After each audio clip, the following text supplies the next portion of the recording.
Breaking news, those images coming in from the Gulf of Mexico tonight, a deadly blast. Beneath the tropical waters of the Gulf of Mexico. The hunter becomes the hunted, and it's every man for himself. For most of the last century, the Gulf of Mexico was treated like background scenery.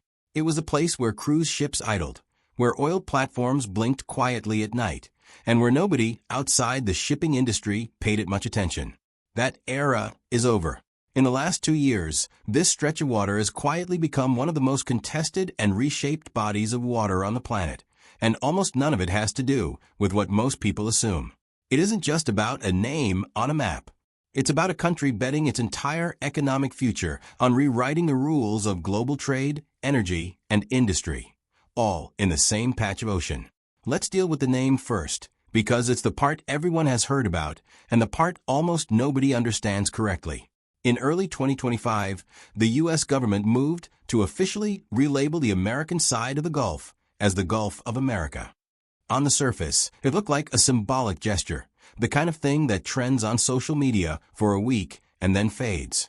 But renaming a shared body of water is never just cosmetic. It's a statement of ownership dressed up as branding. Almost overnight, digital maps started splitting along the border. Users in the United States saw one name, users in Mexico saw another, and for the first time, two neighboring nations couldn't even agree on what to call the water separating them.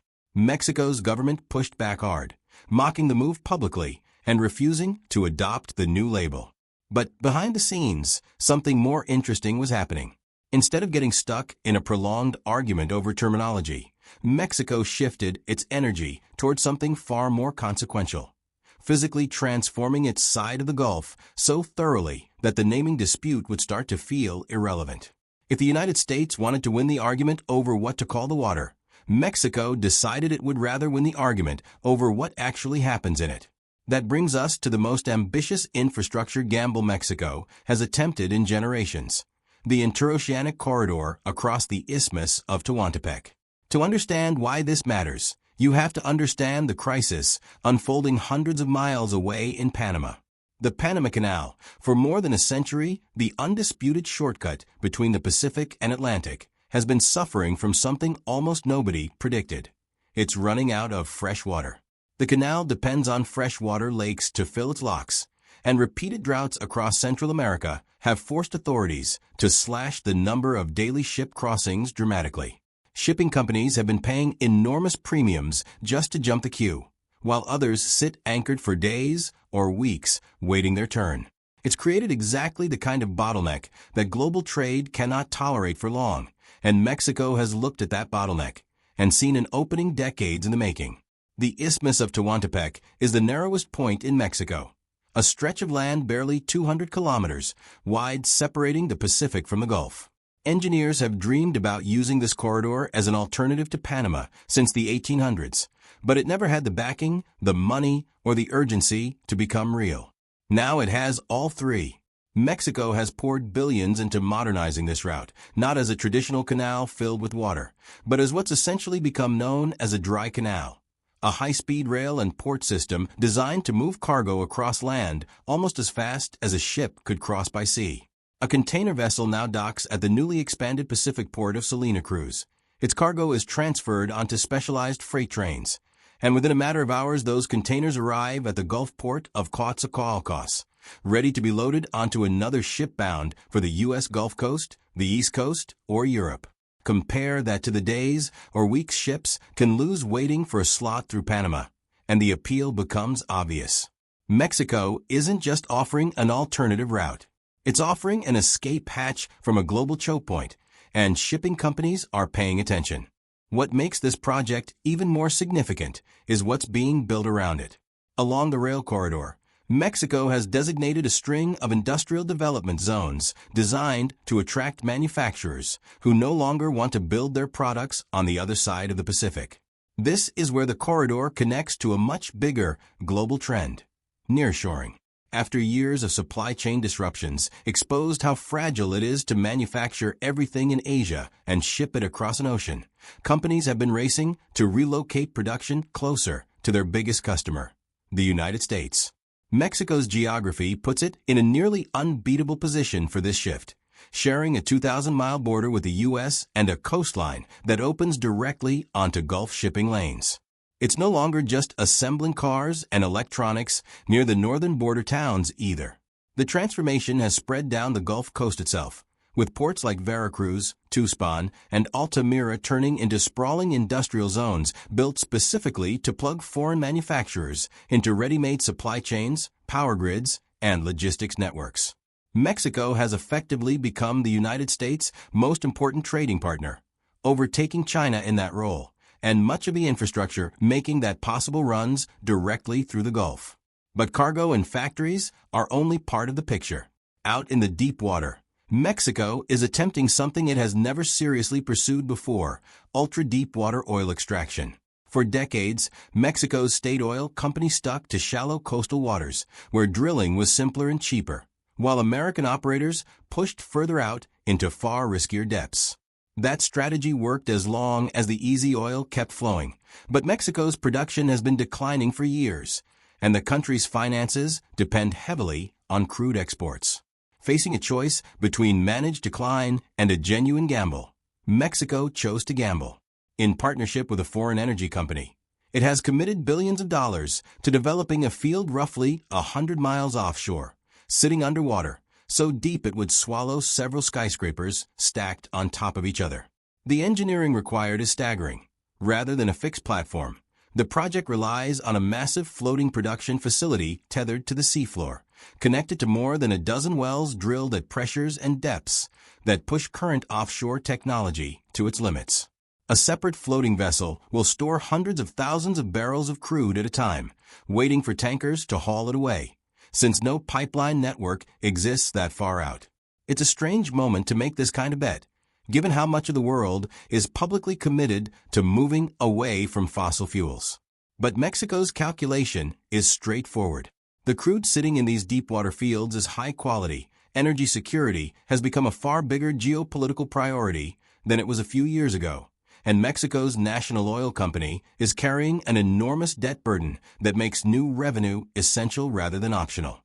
If this deepwater field performs the way engineers expect, it opens the door to developing several nearby fields using the same infrastructure, turning what was once considered the quiet, underdeveloped half of the Gulf into a genuine offshore oil frontier to rival what's already happening on the American side. All of this activity, the rail corridor, the expanding ports, the new factories, the offshore rigs, adds up to a fundamental reshaping of the Gulf's physical geography, and that reshaping comes at a cost. Dredging operations required to deepen ports and accommodate larger cargo ships have kicked up enormous plumes of sediment along the coast, and that sediment settles directly on top of coral reef systems that depend on clear water and sunlight to survive. Mexico's reef systems near Veracruz, protected on paper by prior legal rulings, are now under sustained pressure from exactly the kind of industrial expansion those rulings were meant to limit. Meanwhile, runoff from new industrial zones and intensifying agricultural production is feeding oxygen-starved dead zones in the Gulf, areas where nutrient pollution triggers algae blooms that eventually suck the oxygen out of the water entirely, leaving behind stretches of ocean that can no longer support fish life. Coastal communities that have fished these waters for generations are reporting smaller catches and, in some cases, mass die-offs large enough to be visible from satellites. Given that the Gulf supplies a huge share of the seafood consumed across North America, the consequences of this damage extend well beyond the coastline itself and directly onto dinner tables hundreds of miles inland. Even the offshore drilling adds its own layer of disruption. The underwater noise generated by seismic surveys, drilling operations, and the constant traffic of support vessels interferes with the migration and communication patterns of marine mammals that rely on sound to navigate these waters.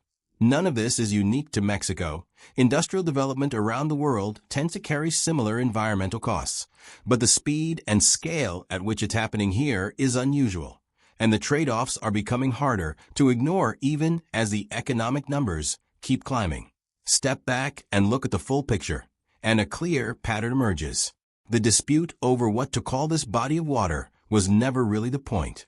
While that argument played out in headlines and on social media, Mexico was busy pursuing something far more consequential: building an alternative route to the Panama Canal, attracting a historic wave of foreign manufacturing investment, and taking on one of the riskiest offshore oil projects it has ever attempted.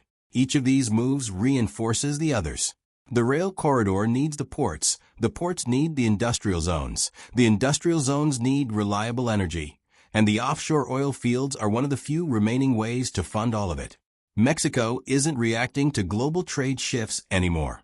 It's actively positioning itself to control a critical piece of them, using its coastline and its geography as leverage in a way it never fully capitalized on before. What makes this genuinely shocking isn't any single project on its own. Panama Canal alternatives have been proposed before and gone nowhere. Deepwater drilling gambles happen regularly and don't always pay off. Nearshoring waves can slow down as easily as they speed up. What's different this time is that Mexico is pursuing all three simultaneously, with real capital behind each one, at a moment when global supply chains are actively searching for alternatives to the status quo.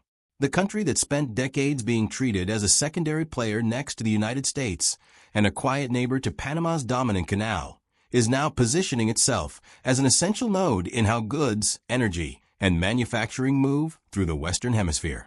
Whether that bet pays off in full remains to be seen. Infrastructure projects of this size rarely proceed exactly on schedule. Offshore oil fields can underperform expectations, and the environmental costs already visible along the coast may eventually force a reckoning that slows the pace of development. But the direction is unmistakable. The Gulf of Mexico is no longer just a shared body of water sitting quietly between three countries. It has become the physical proving ground for whether Mexico can transform its geography into genuine economic power, whatever name ends up on the map. Like, subscribe, and follow for more.